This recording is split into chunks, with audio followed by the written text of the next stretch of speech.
Welcome to my YouTube channel.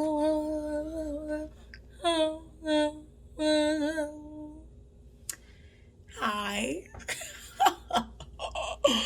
Welcome. So let's just jump into the meat and potatoes of the video. So today we're going back to the beginning, because the genesis from the starts to the now. So I'm going to give you guys a quick sum up of basically how I became a flight attendant. So let's rewind to November of 2019. November of 2019, I was working on a production. It was an off-Broadway production that we did in this quaint little music center in Brooklyn. And the production was called Home for the Holidays. Big shout outs to SC Murray, writer, director, producer, extraordinaire of that production. Did you call that? Yes, I called and You thought that was a good idea? of course, great idea. Hello. Newsflash, baby. Not a great idea. I need to do something. You should have done nothing. Hey, what planet are you from? I'm from Ghana. And you need to have faith. Jesus, you're so fucking Hannah! And after the show, some of SC's former actors or actresses had come to watch production. So we all went to get dinner, meet up, talk, have a nice time. And so during dinner, one of the girls was like, big shout outs to my girl Ashely. Ashely, if you guys are watching, she's on Instagram. You guys go ahead and go follow her. She is, her handle is right there, The Flying Journalist. Ashely, at the time, I didn't know that she was gonna be the gateway to how I found this career, right? So she's telling us oh, I have a trip coming up, and it's really last minute. Nobody wants to do my hair. All the salons are booked. Nobody's taking me in. And so she turns to SC and she goes who did your hair for you? Because your hair is finesse. Your box braids are nice. They're simple. I like them. And SC, knowing that I don't like to really advertise that I do hair, because I don't, it's just sort of a thing I do on the side, just more of a hobby thing. So she points and goes, her, ask her. And then so she turns, she goes, hey, can you do my hair for me real last minute? I'll pay you. And I'm like, yeah, I got you. I got the next couple days off. I could do it. So rewind again. I pull up to her place, right? And she's like, oh, I just want to apologize in advance in case my roommates are coming in and out, because, everyone's just trying to get some sleep before they go to work in the morning. And I was just like, oh, that's interesting. You kind of have a lot of roommates. And she's like, yeah, I live in a crash pad. This is just where, flight attendants come through to sleep so that way they could, rest up for their next flight or work trip in the morning. And I'm like, oh, okay. So, I'm braiding. The braids is doing what the braids is doing. And so one of her friends comes through. They start chatting, all the flight attendant jargon. I'm just a bystander, fly on the wall. And then a third person comes through. And the third person is like, oh, they're talking about something. And I think I interject and I ask a question, or someone asks me something, whatever. I just end up in the conversation, right? And this third person, the third lady, she's like, are you a flight attendant too? And I'm like, no. And she's like, well, you know what they say. Befriend a flight attendant, become a flight attendant. And I'm sitting here who says that? Who says that? But I mean, internally in my head, I was like, okay, befriend a flight attendant, become a flight attendant. cool. So I get home, I do her hair. She has a fun trip, of course. She goes to Jamaica with her friends. And I get home and I'm like Googling. I'm going hard. Like, okay, I gotta figure this out. Like, flight attendant jobs, where are y'all at and who's hiring? I need one ASAP. So I hit Ashely back up and I'm like, hey, Ashely, like, I found this one company, they're hiring right now, but I never heard of them. And she's like, I've never heard of them either. Little did I know that there's a whole section of the airline industry that is all regional. Like, like how I explained in the last video what a regional airline is. So I'm like, okay, cool. So I apply. And I apply in December. I think within the first week of December. So what it is you put your application through and then you show up for an open interview with like 70 people, right? And I'm just like, mad people there. I have no experience. Like, I graduated from college not too long ago. I'm like, who's to say I'm gonna get this job, right? I was literally just being myself. And within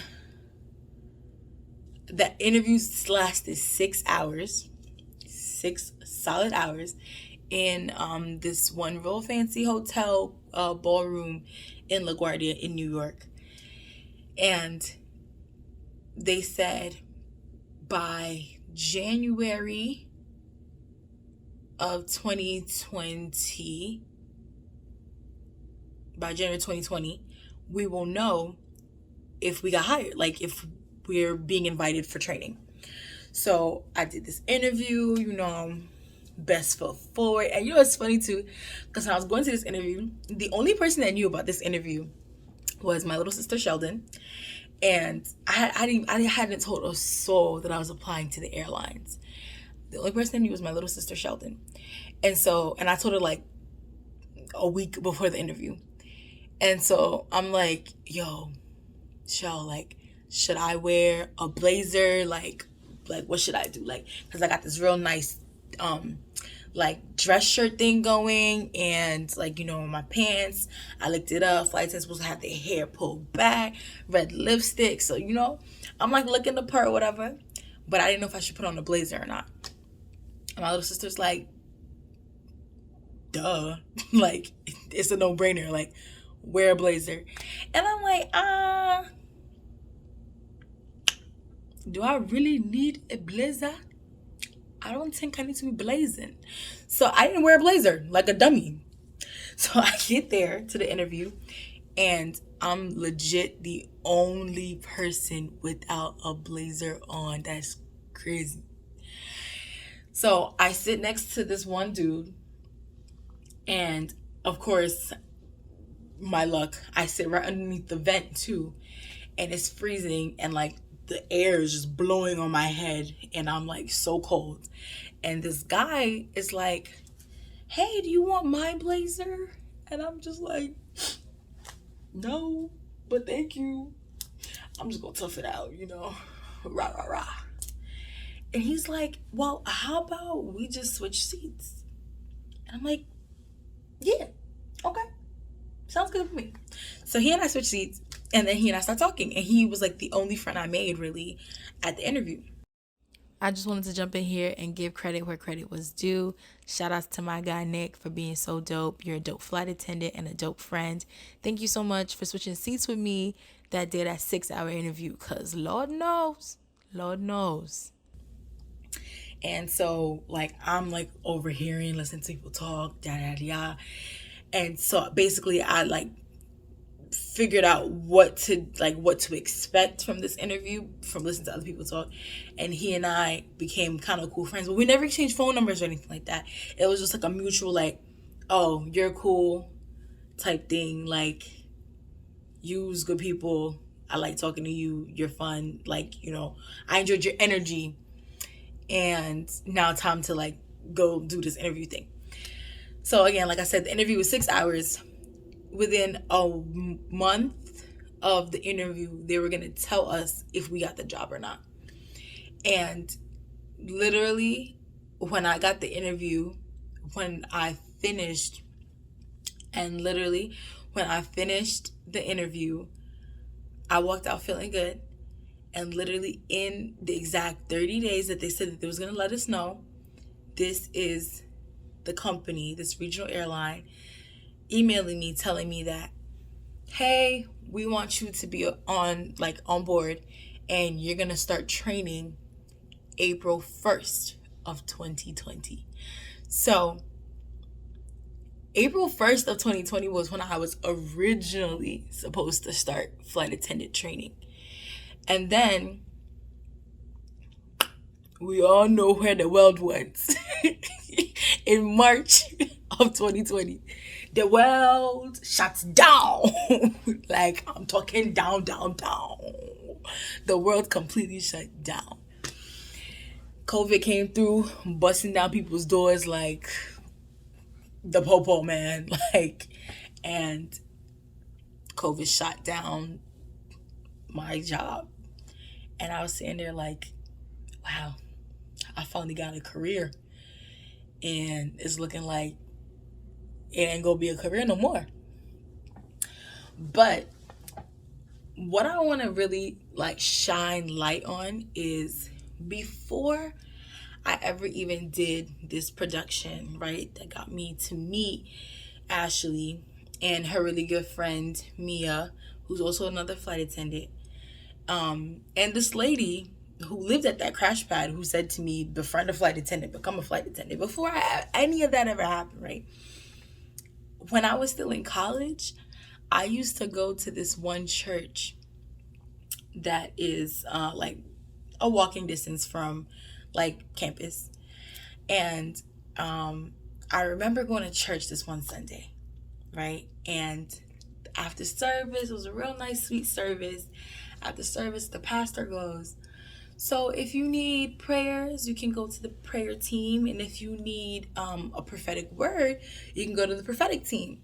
And I was like, who don't want to hear from Jesus? You feel me? So I was like, I wanted to hear from the prophetic team. So I go over to the prophetic team, and they're saying a whole bunch of good, sweet tens, nice tens that only the Lord, the Most High Power God, can ever say.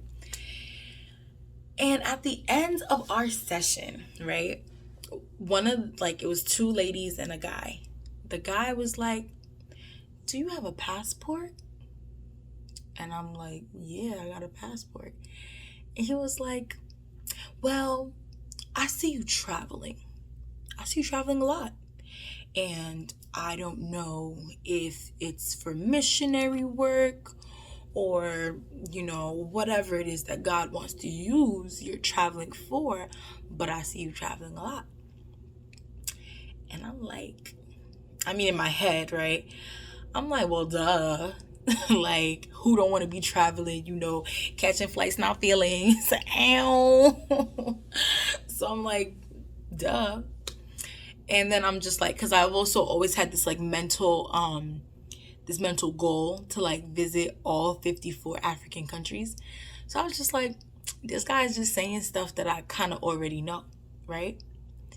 So why did I bring it back to me being in church? And I think this prophetic word was given to me when I was a junior in college. Yep. So this would be because I graduated 2019, so this would be 2018 is when I got this word. And I got the job offer in January of 2020 to go for the job to originally start training April 1st of 2020. So again, why am I saying this, right? I'm saying this to say that sometimes we think we know what God has planned, right? Sometimes we think sometimes we feel like, oh, it's alright, yeah, of course. Or sometimes we're lost as heck, because honestly, after I graduated, I was lost as heck. And I was like, I don't know what I'm doing. But I was enjoying myself, right? I was having fun. I was following my passion. I could have followed I have a degree in theater, and I have another degree in broadcast journalism. So I could have went to the journalism side, but I was like, I'm gonna follow my passion and I'm gonna stick to the acting side. And then boom, this is how it all played out. So the reason why the title of this video is called Genesis, taking it to the beginning, is because at the end of the day, this is the genesis. This is the genesis of this career. This is the genesis of this life that I am living. And it's going to be a fun ride. And I'm excited. And I'm so happy that you tuned in. I'm so happy that you watched this video. I'm so happy that you can come my way. Oh, that was a bad spin. But you know what I'm saying. I'm happy that you're here. And I'm happy that I'm doing this finally. Because it's been a long time since I've been said I'm supposed to be made a YouTube. But thank you. But yeah, I like to keep it nice and short on here. I don't want to keep you guys on here for too long because I know y'all attention spans, baby. Y'all attention spans be ready to just click out the video. And if you made it to the end, thank you. Money. If it is money, go get the boss. Bossu, Bossu, Bossu, KK, Bossu, Bossu, Bossu, Bossu, Allah, Bossu, Bossu, Bossu, Bossu, KK, Bossu, Bossu, Bossu, Bossu, Allah. I don't believe y'all can check me purchases. When you do proper, not allowed.